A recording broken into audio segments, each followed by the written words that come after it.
మేడారం జాతర ప్రపంచంలోనే అతిపెద్ద గిరిజన జాతర. ఇక్కడి వనదేవతలను దర్శించుకునేందుకు భక్తులు ఎక్కడెక్కడి నుంచో తరలి వస్తూ ఉంటారు.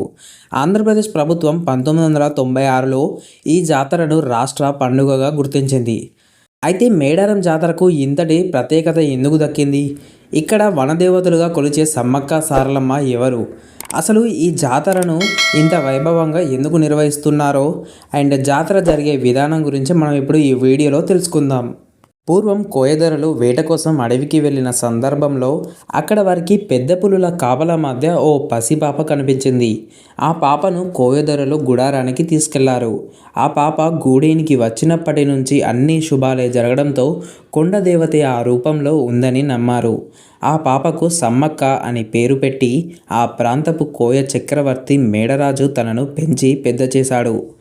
క్రీస్తు శకం 12వ శతాబ్దంలో అంటే కాకతీయుల ఏలుబడిలో ఇప్పటి జగిత్యాల జిల్లా ప్రాంతంలోని పొలవాసను గిరిజన దొర మేడరాజు పాలిస్తూ ఉండేవాడు. మేడరాజు తన మేనల్లుడు మేడారం పాలకుడైన పగిడిద్ద రాజుకు సమ్మక్కను ఇచ్చి వివాహం చేశాడు. అలా సమ్మక్క పగిడిద్ద రాజు దంపతులకు సారలమ్మ, నాగులమ్మ, జంపన్న ముగ్గురు సంతానం కలిగారు. సారలమ్మను గోవిందరాజుకు ఇచ్చి వివాహం చేశారు.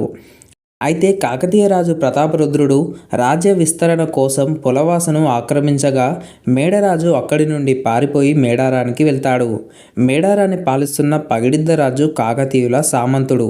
ఆ రోజుల్లో కరువు కాటకాల కారణంగా అతను శిస్తు కట్టలేకపోతాడు.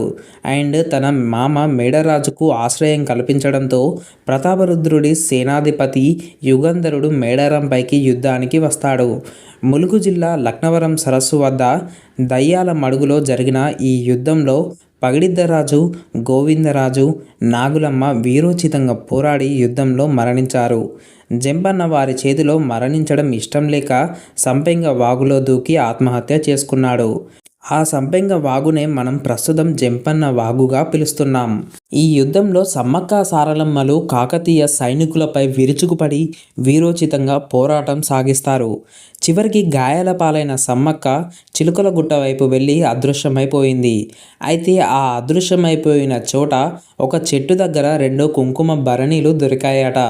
ఆ తరువాత తప్పు తెలుసుకున్న ప్రతాపరుద్రుడు సమ్మక్క సారలమ్మ భక్తుడై కొంతకాలానికి కోయరాజులు కట్టాల్సిన కప్పాన్ని రద్దు చేసి 2 ఏళ్లకోసారి జాతర నిర్వహించాలని ఆదేశాలు జారీ చేశాడు.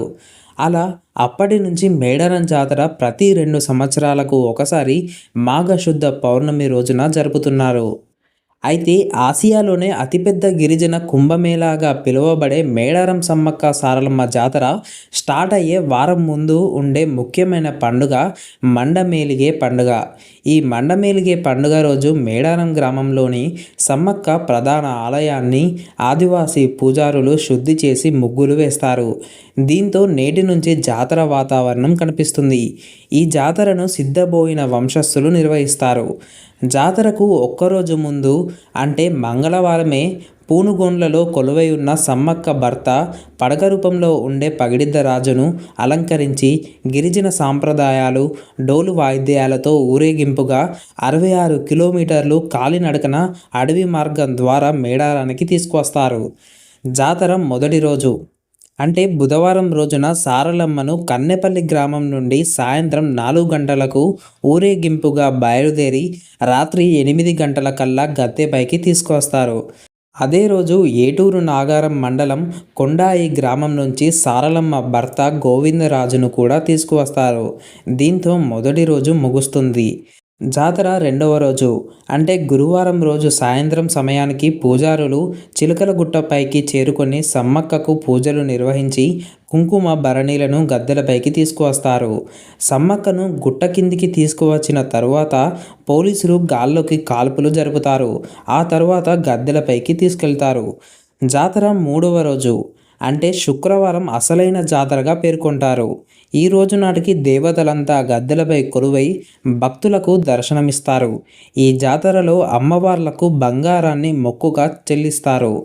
ఇక జాతర 4వ రోజు అంటే శనివారం అమ్మవార్లు తిరిగి వనప్రవేశం చేస్తారు. దీంతో మేడారం సమ్మక్క సారలమ్మ జాతర ముగుస్తుంది. మరి ఇదండి సమ్మక్క సారలమ్మ జాతరకు సంబంధించిన చరిత్ర అండ్ దానికి సంబంధించిన ఇన్ఫర్మేషన్. మరి మీకు ఇన్ఫర్మేషన్ నచ్చినట్లయితే మన ఛానల్ని సబ్స్క్రైబ్ చేసుకోండి అండ్ ఈ వీడియోని లైక్ అండ్ షేర్ చేయండి.